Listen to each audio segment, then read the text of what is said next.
الأجواء ديال المباراة دازت جيدة كما تعرف الجميع. استعدينا واحد الاستعداد بما فيه الكفاية باش ندوزو هذا الموسم في أحسن الظروف، واللاعبين دخلوا عازمين من الأول باش يحققوا واحد النتيجة إيجابية ويحققوا واحد الفوز اللي الجماهير دائما تتسنانا باش نكونوا أحسن، وإن شاء الله أولمبيك أسفا يقول الكلمة ديالو إن شاء الله.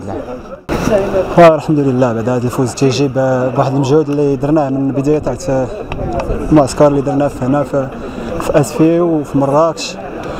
والحمد لله هذا الشيء راه الا خدمتي راه تيسر الله، هذا الشيء اللي كاين. وتنطلبوا من الجماهير تجي تعاوننا، لانه هذا الشيء راه ماشي معقول، لاعبين في البلاد وما كاينش جمهور راه ماشي معقول.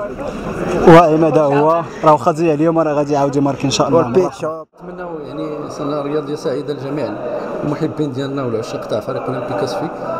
تنهديو لهم هذا الانتصار، نتمنوا انه يرجعوا باش يازرونا، لانه لولا المسانده ديالهم ولا كانت المهمه تاعتنا اصعب في السنه الماضيه، كان عندهم دور فعال.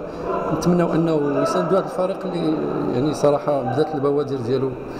لو بلوز امبورطون هو انه كملنا واليوم قدمنا اون بريستاسيون في المستوى تاع داك الشيء اللي نهينا عليه الموسم. نتمنى اننا نبقاو غاديين في تحسن مباراه الى اخرى. تعاملنا مع اشواط المباراه بذكاء، وجميع اللاعبين مشكورين كما دائما قبل من الاداء. تركز على القتاليه والتفاني في الدفاع عن القميص، فهم جد مشكورين على القتاليه يعني اللي قدموا في هذه المباراه. الانضباط ديالهم التكتيكي اللي كان على مستوى عالي. البدلاء كذلك عبروا على رغبه كبيره وعاونونا في اللحظات فاش احتاجنا لهم.